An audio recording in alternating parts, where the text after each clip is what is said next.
I know it goes against everything that you said, but this is what I feel I must do.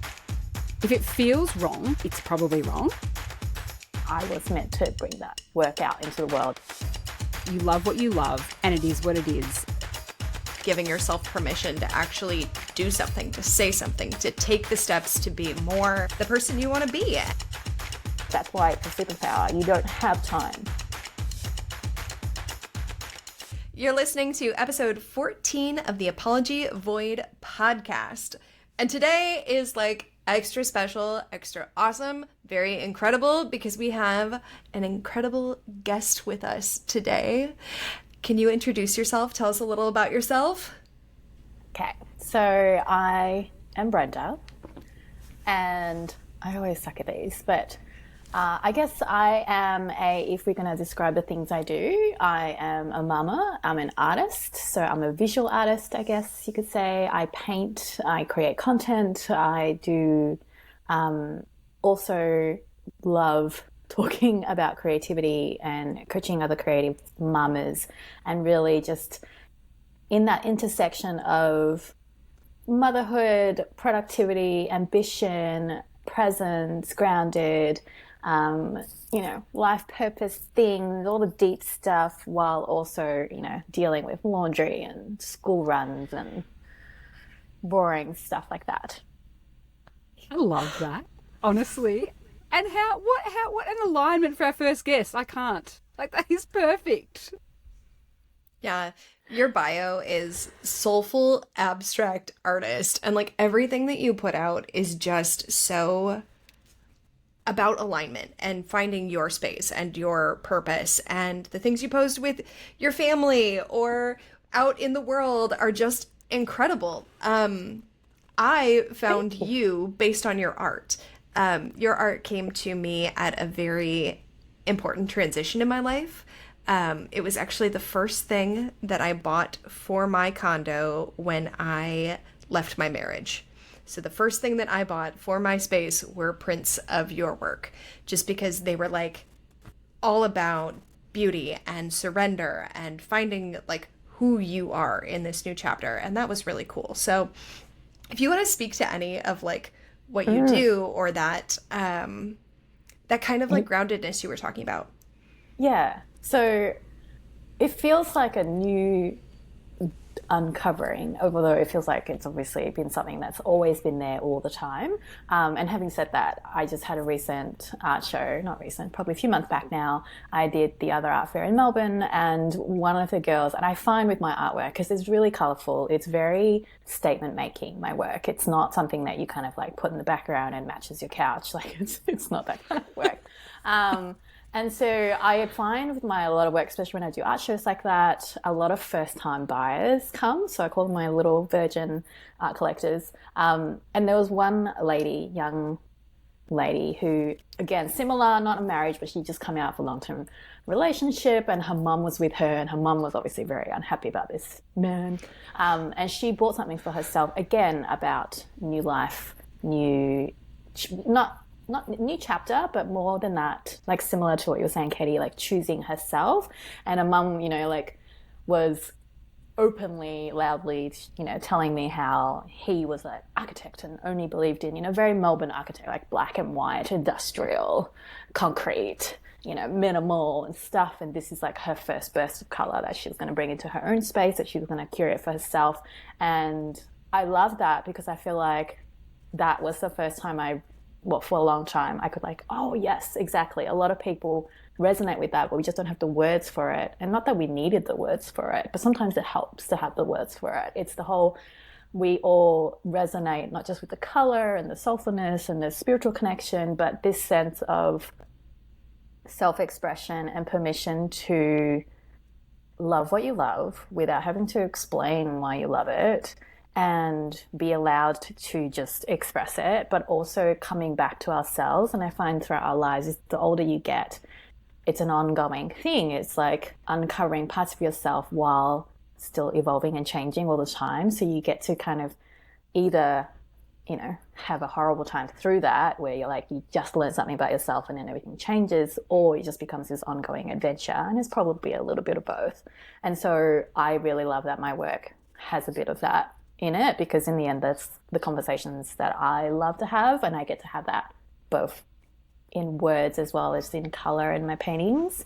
And a lot of the time I don't plan those things. I'm not like, I'm going to paint, self-evolution. And then like, no, it's just really, I'm responding to whatever comes out on the canvas. I'm responding to what feels right, without words, which is why it's abstract work. And that's my kind of abstract work. Not saying that all abstract work is like that, but so yeah, I really love that sometimes I'm learning new things from my art buyers about my work, but because it makes sense, of course, because my work was never meant for me. I was never meant to just paint stuff for my own self-expression, for my own self-care. It was never meant for me. I was meant to bring that work out into the world, and that's a very different kind of calling. Does that make sense?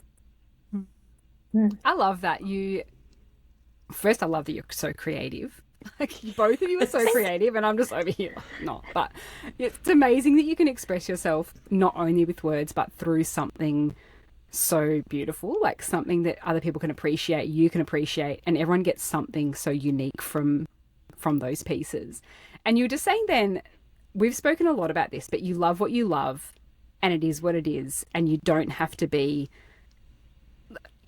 apologize for that, I guess. Like, you can just be who you are. If you love it, that's great. No explanation needed. And I just want to ask, has that always been the case for you? Is that something that you've had that all along, or you've developed that through, whether it be creativity or personal growth or something? Has that been a journey? It's probably been a journey. And I think on one hand, color has always been a thing in my life.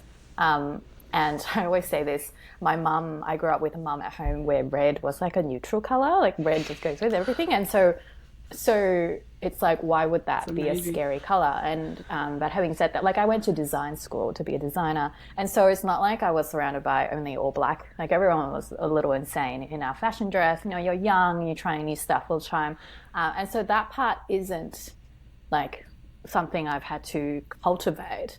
But having said that, there were little things, I wanted to be an artist, like a painting, traditional artist, as I say, right? Because I'm a big believer that everyone has creativity, it just comes out differently. And mine just was always meant to be traditional painting, traditional artist versus like other kind of artistry. But I went into design because it was safe, it was an actual degree for it, there was an actual job for it, my whole Asian family thing, like, it kind of made sense, even though trying to explain what design was like a whole different language. And so having gone through that, right, like that journey from like, I'll do the right thing, I got a job, I even got the dream job that I wanted, and then, but in the end, reaching a point where it was like, I've ticked all the boxes, I've ticked all the things. I got the job, I got married, and then still going and reaching a point where it was like gratitude felt like a burden. You should be grateful. You should be grateful for what you have. People would kill for your job. People would kill for your life, and then still being like, no, but this is not what I wanted. And I wanted to be an artist. I wanted to paint. I wanted to know that sense of job satisfaction of when I see someone receive the painting and it felt like it was always meant for them, like that kind of satisfaction was very different too. As much as I'm very grateful for my journey, everything I've learned as a designer really fuels like business and creativity and marketing and the way I look at my artistry. Like, it's all great. But that was a journey. So of like discovering what it is I really loved and being able to just go, no, but that's just what I love. And so having to explain why it was worth pursuing or why I should do it or why I love it. Like, if I love something that's different, different food to somebody else, having to explain it in such a way where it's like, why can't we just like love it? And then the only reason I say that too, though, is I found when I was selling my paintings, especially at the beginning of my career, and I was talking to people who would always approach me, they would love my work, they clearly loved it because they spent so much time looking at it, and then they would say something like, oh, but it's so colorful, like I don't know if I could hang that in my home. And I'm like, but you clearly love it, so why would that? And I've never said this out loud to them, I'm not their coach, but this is where I got, really got interested in coaching, was because that conversation, like, why would your home be the one place where you're not allowed to show something that you really love. Like that was, I mean, obviously it was a different kind of objection handling, blah, blah, blah. But I remember just hearing these kind of like, oh no, I couldn't possibly spend that kind of money on something just because I love it. It's like, oh, why not? Like you're an adult, like you're allowed to do that. That's one of the perks. Right? Yeah. So it was just like interesting to see that conversation, like how much you could, like for a lot of women especially, you know, like, oh no, my husband said it's too colorful. And so versus like the ones who, I'll see the ones who will come in, they'll love it. And I'm like, oh, does your husband love it? And they'll be like, oh, well, I want it in my house. And so it's a very different, I could see not just like, oh, cool, they paid me money, but like I could see they were happier. They were more, even though they weren't colorfully dressed, like there was a resonance there of reaching this level of I'm allowed to like what I like and I'm going to have it. Like it's not just I like what I like, but to be able to claim it. Like I think that's almost a next evolution, like step deeper. Yeah. Yeah. So does that answer the question? Yeah. It was a journey, but it was always me. Yeah. Like, yeah. No, 100%.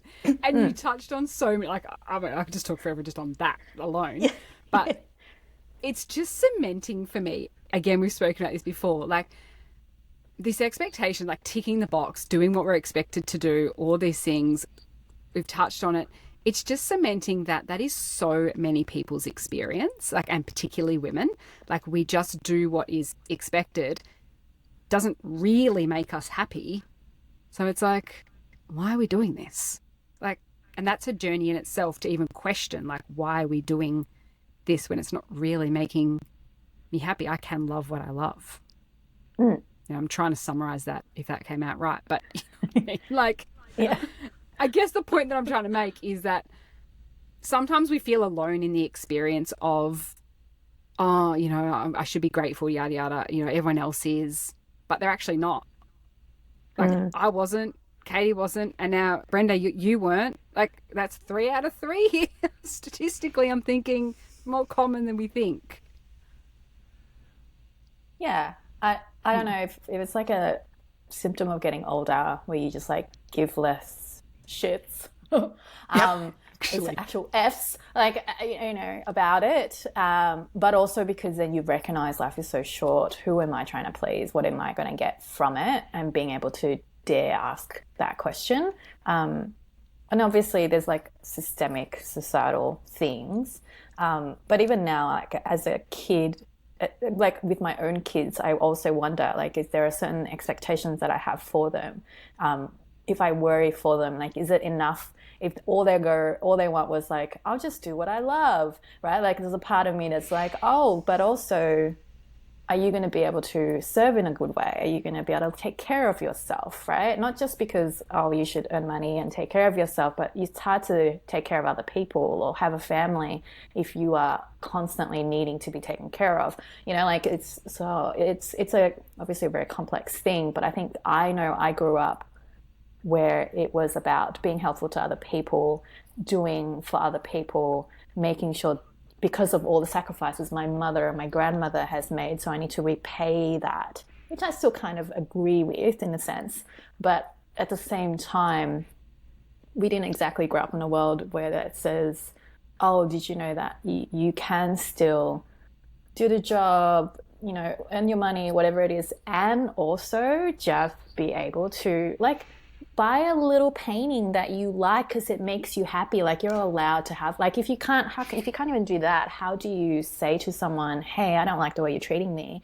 Or how do you go, you know, this job, like I'd rather get a less paying, less salary job because it means I have more energy and more like self-love, right? Like how do you have that conversation if you can't even give yourself something like that for me was always symptomatic of a much deeper, broader conversation of, oh, I wonder what the rest of your life is like when I hear those kind of conversations. Like, I'm like, oh, okay, yeah. Versus just like, oh, I don't want to spend that kind of money, or, you know, I actually don't like it. Like those conversations, I'm like, yeah, fair enough. Definitely shouldn't buy it if you don't like it. Like, like that's the whole point.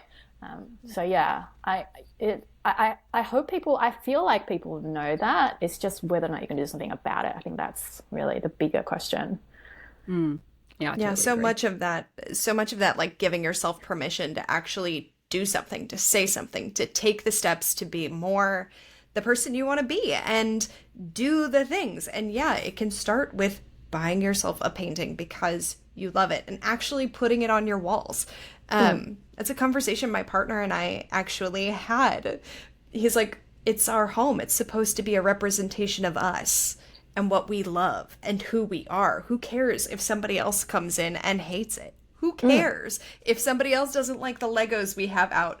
It's not about them. And that was a really big thing for me, and you've touched on that a little bit.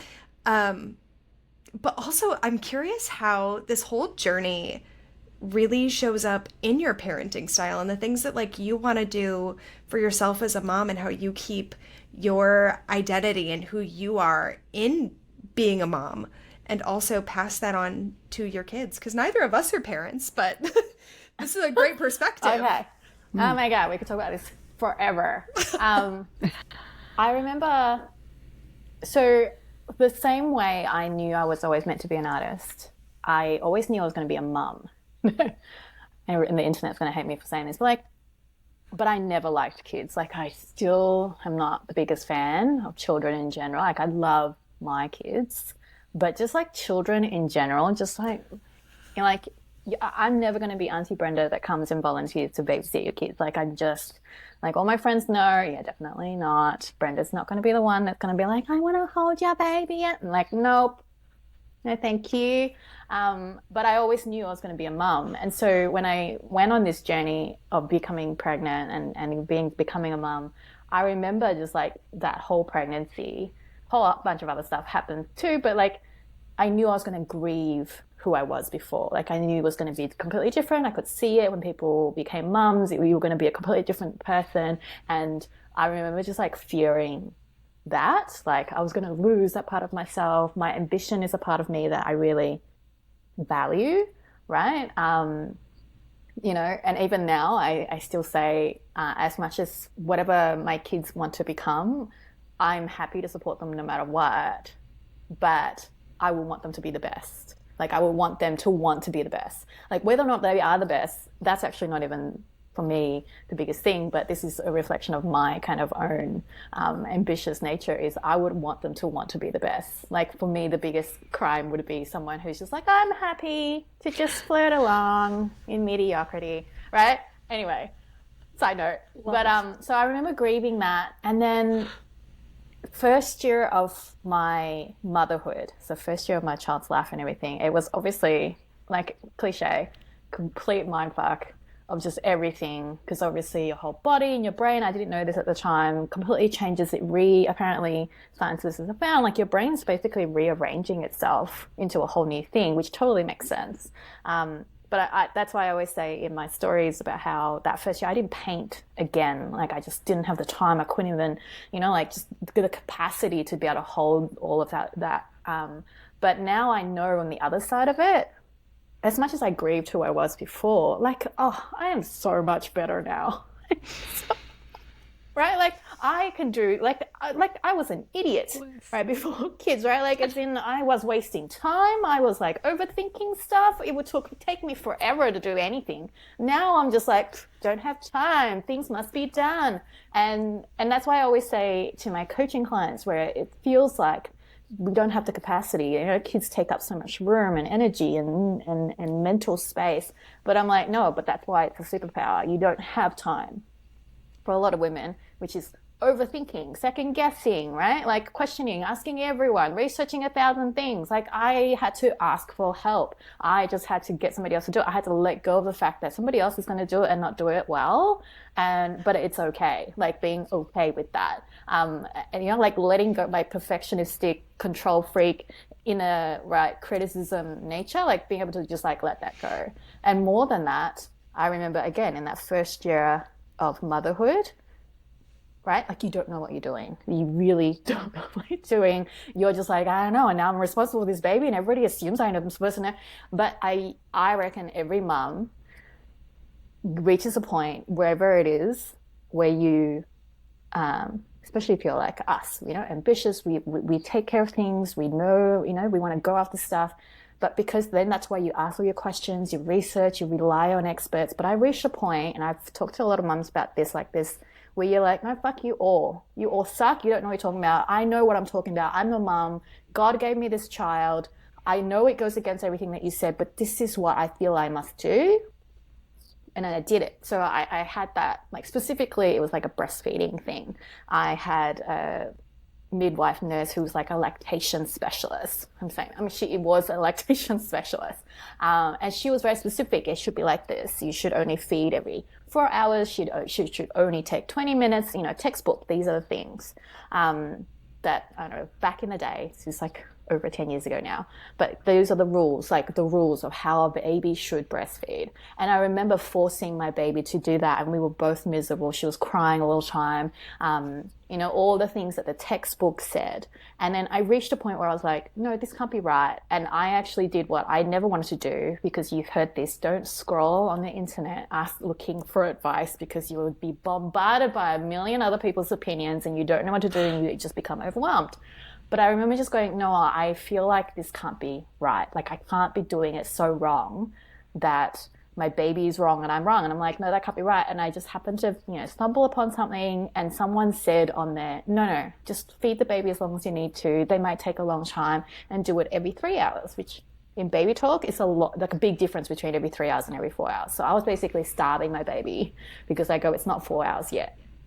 It turned out she, and only she, because my second one was pretty much almost textbook, took an hour to feed. She needed to do it every 3 hours. It took her an hour to just like finish eating. And even now, as an 11-year-old, she still takes a long time to eat, right? But I remember that once I go, let's just try that. Even though the expert said, even though this nurse person said, I was like, I'm just going to do that. And then she started settling. She wasn't crying anymore. From then on, I was like, you know what, Brenda? You might not know much. You'll probably make mistakes, but I'm the mum. I'm going to have to trust that I know when something is not right, and I'm going to pursue it. Nowadays, I see it like maybe it's more online. We have the social media. We have access to those kind of resources where people get to share their experience. You probably have more access to things like that, where you're like, hey, I'm not textbook, but this means there's something wrong with me. But I go with motherhood, it really gave me that trust, and I think that ripples out. If you can't be a creative, you can't say you love what you love, you can't like discover who you are, and as you're in your next chapter, like rediscovering who you are and all those kind of things, if you don't have that trust in yourself to be like, no, I draw the line here. I don't care what the expert says, even if I'm weird and I'm the only one, this is it. Versus like there's always a very slight line, the nuance, right, between there's something wrong, as in it's not normal and there's something wrong, you need to look at that, versus it's not common, right, but it's normal for you. Like, that's being able to discover that I think, motherhood gave me that more than even the like superpower and multitasking. Just the ability to trust your intuition and just know. And I think that shows up in everything that we do. And it's something, especially as women, that we're told to not trust. And you go by the book, you do what everyone does, you tick all the boxes, as you said. But at the end of the day, all that matters is your intuition, and your gut feelings are so right about so many things. Like, it's why we're here. It's why we're talking. It's why everything happens the way that it does, is you follow your intuition. Like, that's just really beautiful. Yeah. Having said that, just to like throw the other whammy on the other foot, which is not the saying, but you know what I mean, is I reached a point, I think I was like, it was actually in the middle of COVID, and I thought I'll give myself this gift, because I was feeling like my body was just like, I felt like, not that I was fat, but I felt like there was a layer of like fat all over my body, right? Not because I was overweight or anything, but I just felt like I wasn't who I was supposed to be, right? Like there's just this layer of it obviously over me. And then I worked with a nutritionist. We did the GAPS diet, which is a whole protocol, something, completely changed my diet completely. And it really just changed my body completely, right? Because of that reset of your gut, I really learned to like cut my sugar craving, carb craving, all the things like that the GAPS diet is supposed to really help you with. And like that was the first time I ever felt hungover because I had to give up coffee and things like that. I'm a little bit allergic to alcohol, so I could never drink enough to like ever be drunk and then therefore be hungover. But I felt, because I was describing all the symptoms to my husband, and I'm like, I feel like, you know, like I just my headache. He's like, yeah, you're hungover. That's what you are. And I'm like, I've never felt this before. Who does this? Anyway, so that whole experience taught me though that I had trusted my body so much for so long, and it turned out my body was a fucking liar all the time because it was addicted to sugar and carbs, and it would tell me, yes, you need to go eat this thing now, even though I had eaten so much of the healthy foods, but it was craving like bread and sugar and biscuits and things like that. So it would just like constantly be like, I'll feel this, I'll wake up in the middle of the night being like, oh, I think I need to eat this, right? Which would, for a long time, I was like, I trusted my intuition, and it was like, no, actually it was lying because you were completely been overtaken over by something else.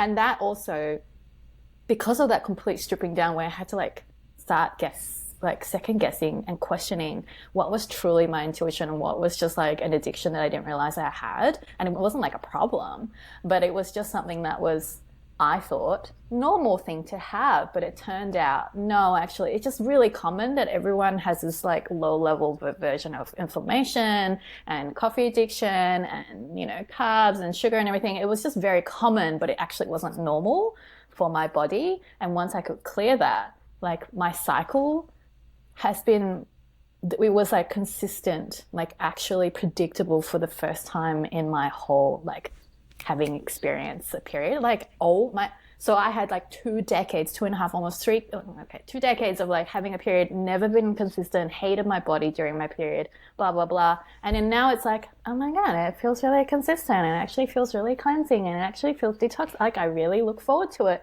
And I'm like, oh my, no one would have told me that, because it was very normal to have PMS. It was very normal to be craving and bloated. It's very normal to be irritable. And I was just like, oh, okay, that sometimes what doctors say is normal is just common versus normal as in what is healthy and normal for you. So like, that's when I had to, whenever people go, oh yeah, you should just listen to your body and your intuition. I'm like, yes, you should, provided you're healthy, you're not addicted to something, you're not being like influenced and prejudiced about something else, right? But that's why there should always be an element of, is it? Just like even with yourself, to always be like, oh, is it? Just to always check. Yeah.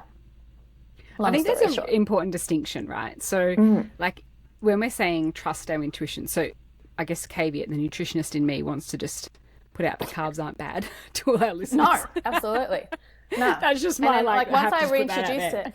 Yeah. And then once I introduced it, and then I could eat it now as like an energy thing versus like no, I have to, even though I'm very, very full, I just had to eat. I was like, no, that doesn't make sense logically. It was just, like a sugar. So when we're talking about like intuition and cravings and addiction and sugar and all that sort of stuff, like this is something that a long time ago, not so long time ago, like I'm ancient, but we were talking about intuition and how we make decisions and self-trust. And I was having a chat with this person, and anyway, a boss was asking me to do something that went against like my feeling, right? So when I think of intuition, I think about that. When we make decisions, it's like, if it feels wrong, it's probably wrong, right? So, and when I'm talking about that, we're saying like, it probably goes against maybe some of your like values or morals or like inner core beliefs.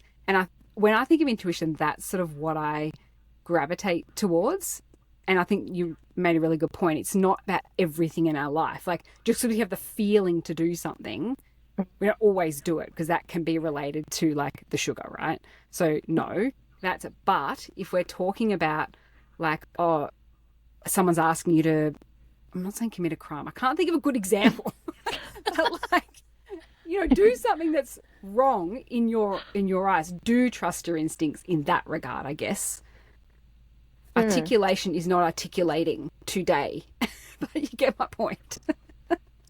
Yeah. No, and I agree. I think obviously, we can discuss the nuance of what that actually means and what intuition actually means versus like your inner spirit or in your inner like response to things. And I guess I really love playing like devil's advocate because what I've learned is the self-trust part. Is I know I can fully trust myself in some aspects. Other things I'm still getting coaching on to help me with, but like where I know I could get 1,000 opinions and I can trust that I can just take those 1,000 opinions, see their perspective, and that's, I guess, my ability to do that, and then sift through that and find my own, knowing that I'm not going to be unduly influenced, right? While for other people, that 1,000 opinions might end up feeling overwhelming and, analysis paralysis and indecision and things like 100%. That. And so I think knowing yourself really helps. While I also know some things, I go, yes, my intuition says, I feel like this would be a really good idea for me to try, while also knowing that 99% of my body and inner being and everything is going to feel really uncomfortable and feel really like, no, I don't want to do this. No, I don't want to do that. It feels wrong. It feels wrong because it's different. It feels wrong because you've never done it before. It feels wrong because you're probably going to end up like embarrassing yourself, or someone's going to like something that's going to crush your ego, but not only crush your ego, but crush the way you've always done things. It's going to hurt somebody else that you love. It's going to like that wrongness. I think being able to like discern, between like, but there's a part. So for me, I go, even my intuition is me, but there'll be a part of me that I have to connect to like God and inner spirit, where it's like, but that's the thing I have to do, because I know the human side of me, the Brenda me, is going to be like, no, I don't want to do that. No thanks. Right? Like if it was just asking Brenda me, do you want to have kids? Like, why? It's so much effort and work. Right? With no return. Like there's no ROI. Like it can't be just baby hugs. Right. And so I think that part of me and that intuition, you would have felt wrong, but I always knew there's part of me inside, which for me is spirit. It's not me, because the me, just me, is always, she's not great. She's totally bitchy and she gets selfish and she's, she doesn't want to do. Well, that part was like, no, I always was meant to be a mum, not just for the bringing children into the world thing, but probably because of who I was going to become as a mother. And this person now is going to be able to do a lot more work in the world than I could without it. So yeah, so having said that, like I totally agree. And the work is really being able to discern between that, right? And then I think that comes from like what happens when you do pursue it and then everything blows up in your face. How do we like navigate that moving forward? Yeah. It's like the discomfort versus the wrongness, I guess. Like that feeling of wrong or the feeling of discomfort is completely different. But then there are people who have like beliefs that they grew up with for so long, who would probably say certain things and they'll be very uncomfortable because they feel like that is wrong. And I'll be like, I don't know, I totally disagree with that. But obviously because my beliefs, my prejudice, my upbringing, my values are very different. Yeah. But I think we're like venturing into, I'm like, we're venturing into like, what is truth? A big topic. It's true. I was like, we could probably... We're diving in. We could probably talk to you for hours upon hours. 100%. But I guess the question that I have is, for anyone who's just starting this journey, who's just starting to kind of break into their space where they are finding themselves, where they are diving a little deeper, where they are, discerning what is their intuition versus what is addiction. The people who are just starting on this, do you have any kind of advice for them, or like the biggest thing they should take away? It's a great question. Well, if I take it from my perspective as an artist, which a lot of people come to me for, even if it was like to make art, I've had a few people ask me, oh, do you do lessons to make art? And I've always been like, I don't know how to do that. I'm not an art teacher.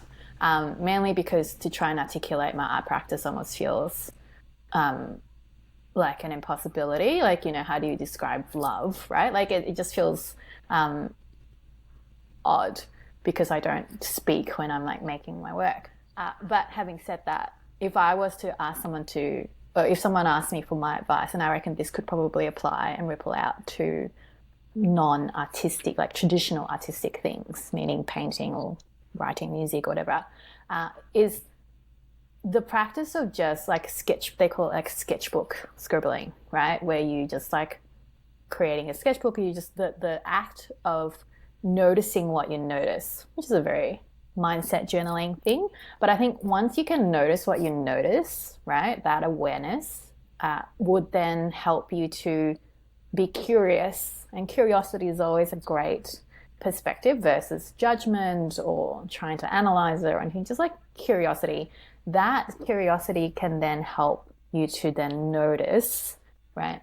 What is it that you really love? What is it that you resonate with? What is it that you enjoy? And it doesn't have to be like, I love this is a passion, I must make money from it. But like just even little things. Like when people ask me, how do I find my creative voice in their artwork? I always say you make 1,000 things. And if you make 1,000 things, but just like following your own nose, you end up finding patterns because you look back and you go, oh, that's how you connect the dots backwards, right? And so my suggestion would always be to make that space to notice what it is that you notice.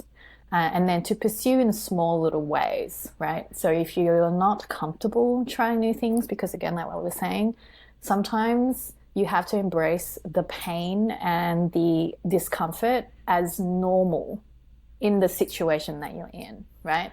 Like no matter what people say about their orgasmic births, birthing children is uncomfortable and intense pain. But I had both kids with, I call it low intervention because I still had them in hospitals. I still had them whatever. I just didn't have any drugs or cesareans or, more, we call them interventions, which I totally, if you want to cut them out, totally. So I learned though, even the second time, which is easier, but she came out way faster. Anyway, incredibly intense, crazy story. I knew it was going to be like that, right? Which is why it was easier. It wasn't easier because it was less painful. It was easier because I knew that the pain and the intensity and the like amount of energy and mental focus that was going to be required was normal.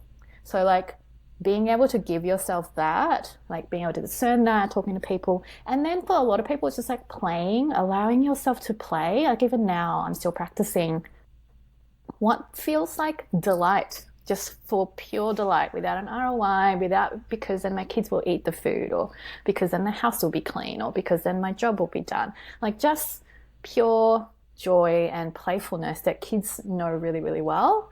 That usually gives you another clue. And then you just end up with like a bunch of little hints and clues and little bits, just like curating a home or making a painting. Even with my painting, it's very much just like pursuing a whole bunch of little stuff, and then eventually it creates a whole.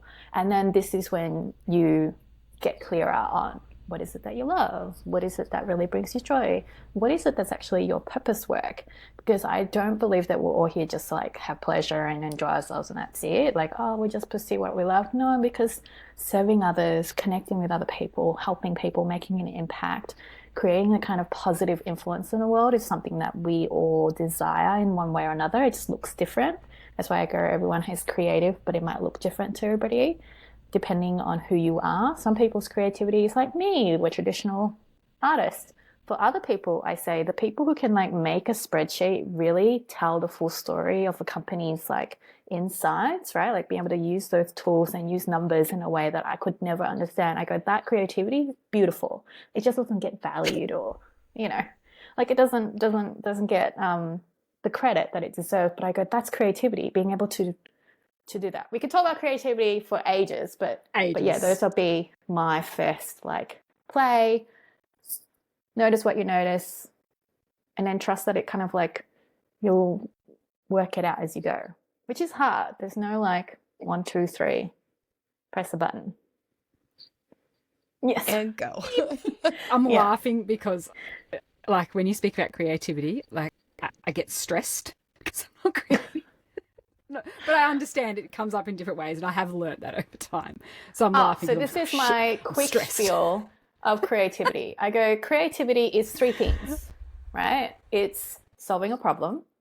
So I always go as a mum, if you find yourself out of the shops and your baby has done a number 3, which is basically an explosion of everything, right? Of 1 and 2, and you're just like, shit, like, okay. And then you discover that you don't have any nappies, right? What do? That's creativity at work, solving that, like solving a problem. Another form of creativity is connecting dots. So meaning you see one thing, you do another, and then you put them together and you're like, oh, right? Like Reese's Pieces, like peanut butter chocolate, right? That's creativity. And then the third kind of way to look at creativity is to create something from chaos, right? Like, you know, like those organizers who can come in, which is really what I really want, professional organizers to come into my pantry, look at the chaos that is, be able to take that chaos, figure out containers, add the fact of how I use it all the time, right? Like, you know, the way use and functionality and stuff, and being able to put it together into a system, that creativity. Like my brain doesn't work in that kind of creativity, but that's creativity. So if you're looking at those 3 criteria, everyone has that in different ways and in different forms, right? Like motherhood obviously applies. As I go, if you step into motherhood, creativity out the wazoo, because you have no choice. Like you have no choice. You have to solve problems. You got to work out how to, right? If you're in a new job and you're trying to navigate relationships and work out the culture and stuff like that, there's an element of creativity involved, trying to figure out how to make, you know, a team work. I think for me, that's a form of creation, and that's creativity at work. It just doesn't look like the traditional form of creativity, which is a painting or a song or a dance or a play. Yeah. And we look at it so literally, like that's what we like are accustomed to do. Like, again, I've learned over time, and time management, someone told me was creativity once, and I was like, really? Oh my God. Time management. Yes. I was like, what? Anyway, we just think it's art song, like you said, right? But it's which is a very uncreative way of looking at it. Yeah. Right? Yes. Right? It's guilty. And then I find that too. That's why I always got really frustrated. Besides the people who are like, oh no, I really love it, but I can't bring it to my home because, you know, it's not appropriate or whatever it is the people who go, I really love creativity. You know, I've always wanted, you know, to be able to paint or whatever. And I'll be like, oh, have you tried? Like, you know, when you were young or something. They're like, no, never tried it. And I'm like, oh, okay. So you just really, really would love to, but just like never tried it. So I don't know if it's just like, you know, that's something that you say to artists where you go, oh, I've always wanted to be like a really great dancer. I don't know, like and I'm always like, oh, but if you've never tried it, how do you know you're not, I mean, and of course you're going to be bad at it at the beginning, like every dancer and singer and painter. But yeah, that's when I go, oh, no, you want it to be perfect first day out. And then that's why it feels like every artist has a secret talent that you don't have because you couldn't like magically. Same with like motherhood, right? We assume when the baby comes, you would just like know what to do. And it's like, no, you don't. And even if you thought you did, I learned this is my second one. Everything that I thought, oh, no, I've worked it out, down pat, we got all the things, did not apply at all. She was like, no, thanks. I will not follow any of the rules that like you learnt. And so then it's like, oh, trying to figure it out, that's creativity at work. It's but like, imagine, you just say, because they weren't perfect straight out of the gate, they gave up, right? I guess in essence is what you're saying. Yes. They're like, imagine oh, no, motherhood. Yeah. Yeah, I just can't. Imagine motherhood. It's like, my baby's not perfect. I'm giving up now. I'm just going to stop. No, you would just figure it out. Like, you wouldn't be like, and only because, like, legally you're not allowed to do that, right? Like, yeah. So it's the same when people use that analogy of, like, a baby. We would never say to a baby, oh, I guess you're just, like, not, like, gifted in walking. You should just, like, give up and find something else to do. Like, no. Of course they're supposed to fall down and look ridiculous while they're trying to work it out and hurt themselves and, you know. And we celebrate, like, the tiniest thing. Like, she stood up for, like, a whole minute, right? Like, which as adults will be like, doesn't count. Yeah. So I always find that really interesting. But I think that's I don't know if that's, like, a personality thing or because in this society, if you can't prove, like, excellence it's not worth pursuing. If it's not impressive, it's not worth pursuing. If you can't show a talent for it straight away, like no one cares about that story. No one cares about the, like, it took 10 years to like learn how to do it in 5 seconds. Like no one cares about that story. I was even like the recipe.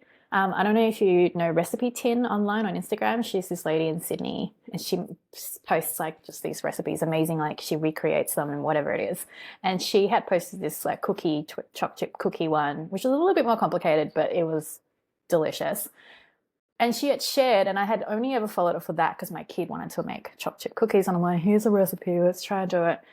And she had shared how she had tried 50 different ways. So she had a whole spreadsheet of each one, like the ratios of all the ingredients, the times that she had to do it, so that she had to work out, because for her, it was important for her to make sure that normal people with ovens that aren't industrial size, with trays that aren't the best trays, because obviously she has the best, right, that could still make it and be, you know, relatively foolproof and still get similar results. So she had tested each one. And I go, no one cares about that side of the thing, right? That mastery, that work, the craft of it. All they cared was like, oh, she made a cookie and it was beautiful the first. I'm like, no, it was 50 goes. She had to like batches.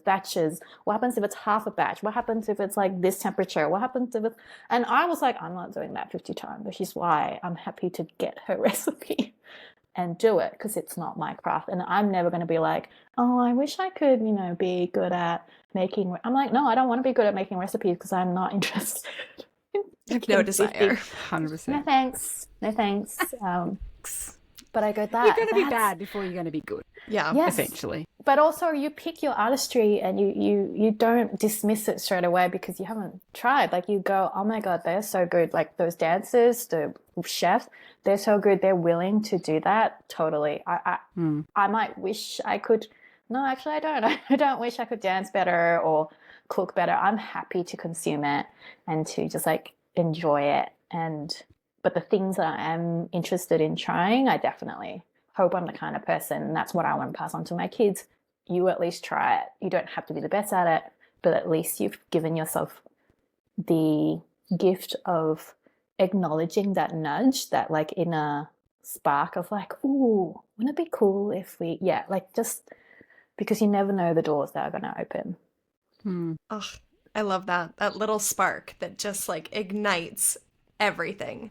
It's approaching life with curiosity and that playfulness and just the willingness to show up and try. I mean, that's so much of it is just willingness to show up and try and see where it goes. Just like this conversation, which has gone in so many different beautiful directions. And while we could probably talk to you all day, we probably need to wrap up at this point. So if we can close out with just you sharing where people can find you online for your coaching, for your art, for you, for who you are as a beautiful human, where can people find you, and any last thoughts? You can always find me as Brenda Mangalore on Instagram is where I hang out with a lot. Otherwise, you can find my work on my website, brendamangalore.com. And the best place really is just connect with me, I think, on my DMs or follow me on my stories. And I would love a chat. Clearly, I love to talk a lot, and really have these kind of conversations about uncovering your creativity and really like moving towards deepening into the mastery of both the artistry. Like my coaching is the artistry and the motherhood and the art business side of things, because for me the business side of stuff feels like an extension of my creativity. The marketing, the content creation, it becomes an extension of my creative practice. And so having those conversations I love while talking to my art buyers and things. I know a lot of the time, even in person, neither of us can articulate why, right? Like why I really made the work or why they really resonated, but we just connect anyway because it's a shared experience of seeing this thing. And so I think the beauty of social media and internet is the fact that we can connect in that way beyond the words and the trying to explain ourselves or the ROI of whatever it is. So definitely find me there. Find me there. I love that. Well, I cannot thank you enough for coming on and chatting with us today. Like, this has just been incredible. And all of the little nuggets that you shared and your experience, your journey, just amazing. So thank you. No, thank So you for much having love. me. I really love these kind of conversations and having the space to have that. I think we don't really get to do that a lot, especially with day to day life, especially as a mama, right? There's a lot of logistics and what's happening and who's doing what. And even with friends, it's always just that versus like the stuff that really matters beyond that. Once all that's taken care of, what is it that you really love? How are you pursuing it? How are you stepping into the next evolution of who you're supposed to be? I appreciate the space to have that discussion. Thank you so much. We've loved it. And we'll definitely tag you as well on our stories and the post so where people can Yes, find you please. very Yes. easily. Everything. Thank All you. the Thank things. you. Thank you. I welcome you. Well, until next time, goodbye. Thanks, guys.